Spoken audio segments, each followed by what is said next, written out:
Datang seorang jamaah menemui saya, Ustadz Somad, saya kena penyakit insomnia, gak bisa tidur malam. Jam 2 malam mata saya masih berkedip-kedip. Bismika Allahumma ahya wa amut, gak mempan. Sebabnya apa Pak? Sebabnya saya beli tanah. Setelah beli tanah, tanam kelapa sawit, dipupuk, dijaga, 3 tahun berbuah. Pas mau dipanen, sudah dipanen orang duluan. Ternyata tanahnya bermasalah, dibawa ke pengadilan, dia yang menang. Akhirnya sampai jam 2 malam gak bisa tidur. Apa yang terlintas dalam pikiran? Kenapa beli tanah, kenapa tanam sawit, kenapa beli tanah, kenapa tanam sawit, kenapa diambil orang, kenapa dulu gak ternak ikan aja, kenapa gak ternak puyuh. Berbulan-bulan gak bisa tidur. Akhirnya pergi ke psikiater. Pak psikiater, ya saya sudah 2 bulan gak tidur-tidur Pak psikiater. Akhirnya Pak psikiater buat resep. Ini obatnya, yang ini dimakan sebelum makan, yang ini dimakan setelah makan, yang ini 3 kali, yang ini 2 kali. Akhirnya memikirkan resep itu, makin gak bisa tidur. Dimakan, tertidur. Dosisnya habis, terbangun. Kenapa beli tanah, kenapa tanam? Setelah dimakan, muncul masalah baru. Terlalu banyak makan obat, terjadi kekacauan tubuh. Akhirnya kena buah pinggang, muncul masalah baru. Sampai akhirnya saya ketemu MP3 Ustadz. Saya dengarkan sebelum tidur malam. Begitu saya dengar, saya tertidur. Makanya saya tidak marah kalau ada jamaah tertidur. Itu menunjukkan jiwanya tenang. Karena dia tidak kena penyakit insomnia. Orang Amerika, orang Eropa, mobilnya mewah, apartemennya cantik, rumahnya megah, duitnya banyak, dolarnya bejibun, gak bisa tidur karena masalah hidup dunia. Kita naik angkot kelewatan gang. Itu menunjukkan apa? Di mana letak ketenangan itu? Huwallazi anzala sakinata fi qulubil mu'minin. Dia yang menurunkan ketenangan ke dalam hati orang yang beriman. Oleh sebab itu maka iman ini mesti disiram dengan ilmu. Majelis ilmu adalah majelis zikir. Majelis ilmu adalah majelis turunnya rahmat dan barakah. Majtama'a qaumun fi baitin min buyutillah. Sekelompok orang berkumpul di rumah Allah, yatsluna kitab Allah, membaca ayat-ayat Allah, wa yatadarasunahu fima bainahum, mengkaji isinya. Nazalat alaihimus sakinah, turun ketenangan. Wasyat bihimur rahmah, turun rahmat kasih sayang Allah. Haffat bihimul malaikah, dikelilingi oleh para malaikat. Wa dzakarahumullahu fi man indah, dibanggakan Allah Ta'ala dengan para malaikat. Tadi malam ketemu dengan murid dari Syekh Muhammad Yasin bin Isa Al-Fadani di Zawiyah Raudhah. Ketemu, cium tangan, barokah, zikir, sholawat, tenang jiwa. Lalu kemudian subuh ini ketemu dengan Abah Raud, ketemu dengan para penghafal Quran, ketemu dengan santri-santri, tenang jiwa. Tidak ada yang menenangkan jiwa ini selain daripada majlis zikir, majlis ilmu. Betapa meruginya ayam-ayam mati di lumbung padi. Benih tidak disiram, mati. Benih yang disiram dengan majelis ilmu tumbuh, tapi tidak berbuah. Maka mesti disiram pakai pupuk buah. Datang konsultasi, ini kenapa tidak berbuah? Kenapa ini tidak berbuah? Karena ternyata dia mesti diamalkan. Sudah dapat ijazahnya, sudah talaki, sudah halaqah, kenapa nggak berbuah? Belum diamalkan. Paksa-paksakan diri sebelum tidur malam, wudhu dulu, sholat witir. Paksa-paksakan diri bangun malam, tahajud. Paksa-paksakan diri siang, sholat qabliyah, sholat ba'diyah. paksa-paksakan diri pagi sholat duha, paksa-paksakan diri sholat subuh berjamaah, barulah dia berbuah. Kalau dia tidak berbuah, dia hanya sekedar pokok kayu yang hanya membuat sampah saja. Tapi paling tidak tempat orang bernaung di bawah ketika panas, tapi manfaatnya tidak sesuai karena yang ditunggu itu buahnya. Masa pohon kayu rindang besar tidak berbuah sementara semangka yang kecil buahnya besar? Oleh sebab itu maka mesti berbuah. Benih disiram, berbatang, berputih, berbuah. Buahnya ranum, cantik dan indah. Begitu dibelah tak bisa dimakan. Kenapa? Ulat semua isinya.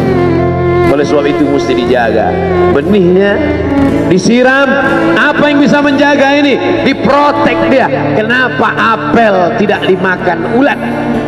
Bukan karena ulat tidak sanggup beli apel, tapi karena disemprot pestisida. Ulat tahu ini ada pestisidanya, maka dia tidak makan. Kita nggak tahu, dimakan. Ikan asin tidak dikerubungi lalat, tidak ada satupun lalat yang hinggap di ikan asin. Kenapa? Karena lalat tahu ikan asinnya pakai formalin. Manusia nggak tahu. Pintar mana manusia dari lalat? Jangan jawab. Akhirnya orang makan, menumpuklah pestisida dan formalin dalam darah. Apa namanya? CANCER, cancer. Karena dia tidak larut dalam tubuh. Yang lain-lain larut, makanan-makanan larut menjadi energi, menjadi sampah, dibuang menjadi kotoran. Sama seperti daun, kalau jatuh ke tanah larut menjadi pupuk. Tapi plastik tidak larut, maka plastik sampah bertebaran. Oleh sebab itu maka ini mesti dijaga. Apa yang bisa menjaga buah apel supaya tidak berulat? Jagalah dia dengan ikhlas. Kamu kenapa enggak ke masjid? Saya kalau ke masjid riak, maka saya enggak ke masjid biar ikhlas. Tarkul amal li ajlin nas riak. Kata Imam Fudail bin Iyad, tarkul amal li ajlin nas riak. Tidak jadi beramal karena takut dipuji orang, riak. Wal amal li ajlihim syirik. Beramal karena ingin dipuji orang, syirik. Kenapa kamu enggak pakai sorban? Takut dipuji orang, riak. Pakai saja sorban anak, jangan takut dipuji orang. Pakai sorban, yakinkan dirimu. Baik, Ustaz kenapa nggak pakai sorban? Ada masanya nanti pakai sorban. Tarkul amal li ajlin nas riya. Tapi beramal, tapi saya nggak tahan Pak Ustaz, dipuji orang. Luruskan, karena pujian pasti akan selalu datang. La'atiyannahum min baini aydihim wa min khalfihim wa an aymanihim wa an syama'ilihim. Datang dari depan, dari belakang, dari kanan, dari kiri, dari dalam. Alladzi yuwaswisu fi sudur, dari dalam, dari depan, dari belakang, dari kanan, dari kiri, dari dalam, dari dua aspek, minal jinnati wan nas, dari yang zahir, dari yang batin, berdatangan dia. La ughwiyannakum, aku akan goda anak cucu Adam. Sampai kapan? Madamat arwahuhum fi ajsadihim. Selama roh masih bersemayam dalam jasad, selama masih hidup, dia terus menggoda. Kapan kita berhenti dari godaan ini? Nanti setelah terbaring, terbujur kaku, bahkan sampai mau sakaratul maut pun dia tetap menggoda. Itulah makanya orang berzikir tidak bisa digoda waktu sakaratul maut. Kenapa? Karena la ilaha illallah akan terngiang di telinganya.